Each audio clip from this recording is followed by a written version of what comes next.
So I'm going to try to do this video quick and not cry during it. But as you saw in my previous video, I couldn't really post a whole lot because I was crying so much and I was devastated. We got our beta test back and both embryos failed to implant, and we are not pregnant. Today is proof of that because the wonderful cycle has started.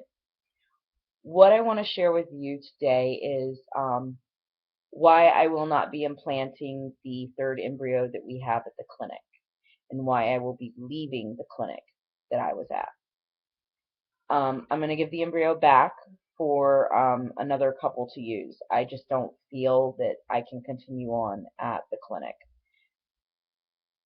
My IVF day was basically embryo transfer done assembly line style. Basically, I was a General Oats cereal. I was filled, sealed, delivered. There were somewhere between 15 and 20 women transferred that day, and there were 3 cubicle little curtained off areas in the room. And as one of us was wheeled into the room for the IVF procedure, one was wheeled out. And that's the way it went. There was at least 6 different women during my time from when I went in, was in the bed, went to the room, came back. I saw at least 6 different beds come and go. And I just feel like the procedure took a total of about 6 minutes, and it was quite painful. I had swelling issues afterwards due to the catheter, and it felt like the speculum that was used for me was too big.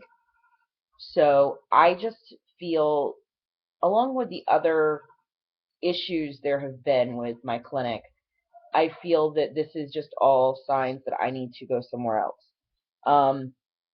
Originally, I had gotten 4 embryos, and we were adopting these embryos, and that was great. And then all of a sudden, the paperwork was lost, the embryos weren't mine, and I was given a choice of these other 3 embryos. So I went from having a chance of having 2 and 2 transferred to having 2 and 1 transferred. Not to mention, I'm going to have to pay for the whole cycle all over again, plus the drugs, 2 months worth, all over again. And then I think back to my first round of IVF that failed, and the fact that I never had the AMH test before we even started to see if I was a candidate, and the fact that I had to ask for the AMH test.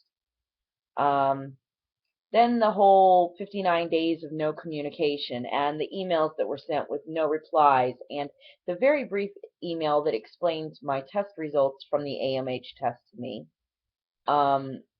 And it was never spoke of again. There was never any discussion of how we could improve this, because I know through research some things can be improved.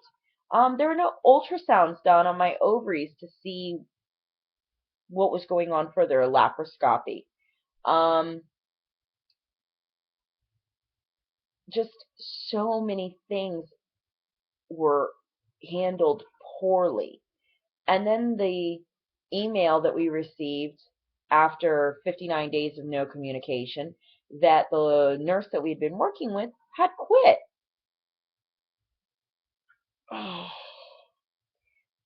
All I was focused on was the idea of maybe we were going to have a baby, and it was all going to be great, and I was going to be pregnant, and it was going to work. I was so focused on that I didn't see all these little signs along the way. And I didn't keep a clear head. I'm such a rational person. And I didn't pay attention to my gut. My gut was telling me, bail, bail, bail. Go somewhere else. You need to go with another clinic. Stop giving them money. And I didn't listen to my gut. I listened to my heart. I wanted that baby.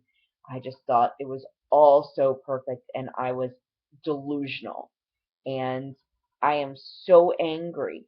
I know he's a great doctor, and he gets women pregnant, but his staff sucks.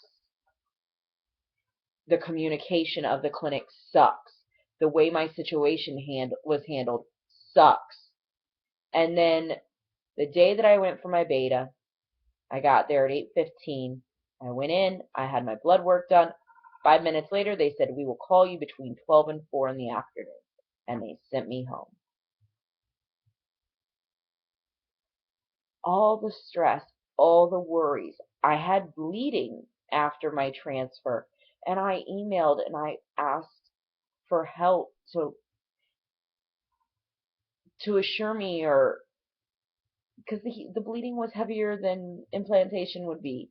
It was more, and I was having symptoms like ectopic pregnancy. And it took me like 5 or 6 days to even get a reply email. And it was, oh, this happens in most women.